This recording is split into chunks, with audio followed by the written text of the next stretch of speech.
Good evening. I'm Vicki Mackey with the Vergers Guild Nomination Committee. I'm here with Jennie Garcia, who is currently one of our board members and is an eligible candidate who is running again for the board of directors in September. Good evening, Jennie, and welcome. Hi, good evening.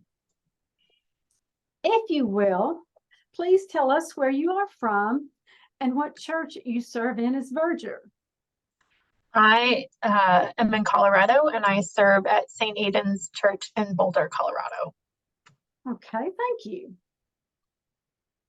Well, let's get started by asking you a few questions in order that we may get to know you a little better. Our first question is, what is your perspective on the annual conference, and do future conferences need to change in any way? I really enjoy conferences. I think my first conference was in Spokane, Washington, and it was really my introduction to the broader world of Vergers, and I really enjoyed it. One of the things I think we need to do is make sure that we make or keep these conferences affordable. I think it's a great experience to have as a Verger to come together with everyone, but if it's too expensive, people don't get to do that, especially, younger Vergers, and I mean, just anyone in general, but I would like to make sure that we make it or keep it affordable for people to attend. And I know we've made some changes to that in the past with, having a conference hotel or not, or opening it up for people to stay in different places. I know that that's what allowed me to attend conferences. I couldn't afford the conference hotel in Spokane, but I stayed somewhere else with some other Vergers, and it was great. I'd love to see, when we do those sorts of things, if we can, I don't know, have some sort of group and figure out where people are staying so we can have some community that way. I think Verger conferences are a great way to meet people.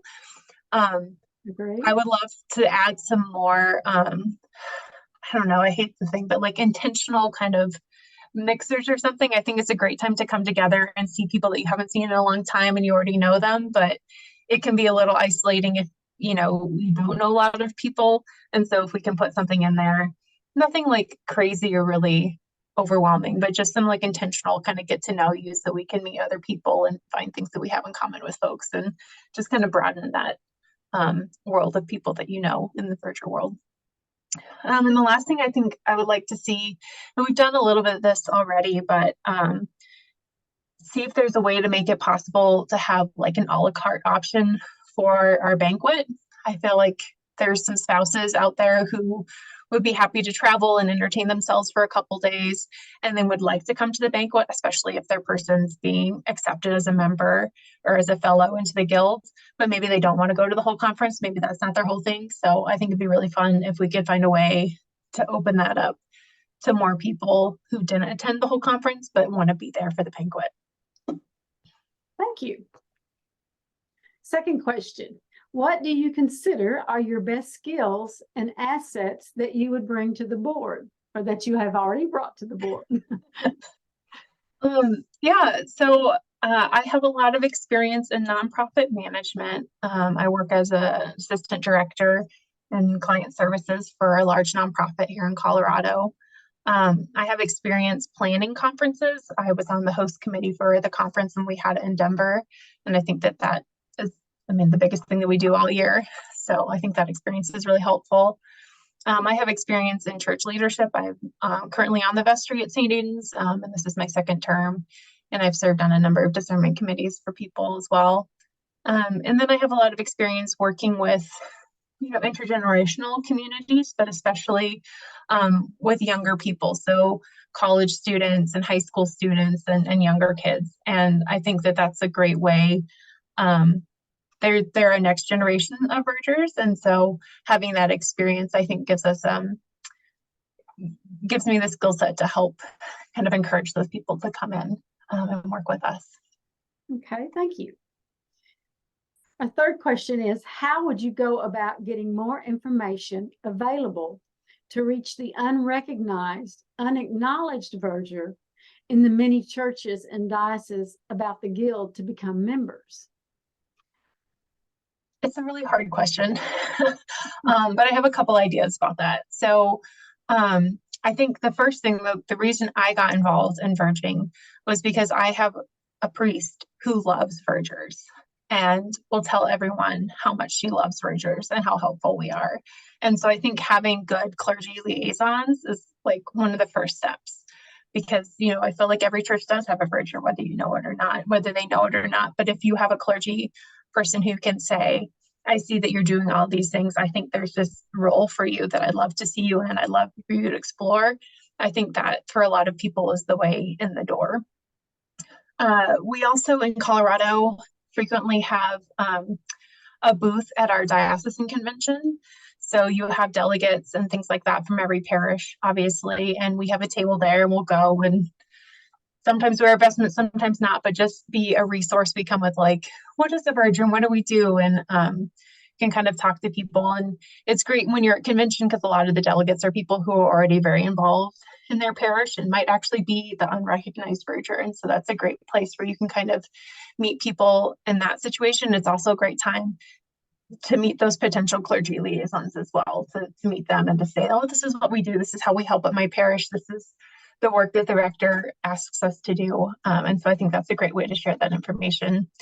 And I think the other thing that was really helpful for me when I became a verger is that we started a local chapter in Colorado, and we would just have gatherings of other vergers. And so we got to see like what people did in their parishes and how it was different. But it was also this moment of like, oh, well, this sounds a lot like what this person does. Maybe I should reach out to them and let them know that this is an option, or I can talk to my clergy. So I think just having the conversation and being present is really, really important. But again, I really think that having those partnerships with clergy will make a huge difference, because all the vergers I know are vergers because they were asked to be by clergy who recognized that they had that skill set. Yes, yes, absolutely. All right, our final question is, how long have you been a verger, and what do you like most about being a verger? So I had to look. I think I became a verger in 2011, so it's been about 12 years. And I love a lot of things about being a verger. I think it's really special that we get to help plan liturgy that's specifically meaningful to people. So I've helped people plan their weddings and make it very specific to the things that were meaningful to them, or worked with students who wanted to have special services like Candlemas, or All Saints services that were really special, and they were like super meaningful to the students who were involved, and we got to help with that. I love that part of the job. I love that we get to make big days less stressful for the people experiencing them. So yeah, certainly for a wedding, you can make sure everything goes smoothly, but also we do a lot of funerals, and being able to come in and say, don't worry about anything. You just have to show up. I will take care of everything else. It's going to run smoothly. You don't have to worry. I love that we get to do that for people and serve people in that way. I feel like it's a way that I get to live into my calling as a lay leader. I work a lot with younger people, so high school students and college students, and it's been a really fun way to see them like grow, mature, but also for a lot of them, it's been a way for them to discern their calling. Two of the students that I worked with who are like student vergers who are in our campus ministry, two of them have left and are now in seminary. Oh. They discerned a call to vocation through that servant leadership in the church as a verger. And I think that's really fun that we get to do that and can hold that space for people. And I just think it's a way that for me, I've built deeper relationships with people in the church and in my parish, and kind of expanded my family beyond just my home. So I really love everything about being a verger. Okay, thank you so much. And thank you, Jennie, for your commitment to run for the board of directors again, and for allowing us to know you a little better. Thank you.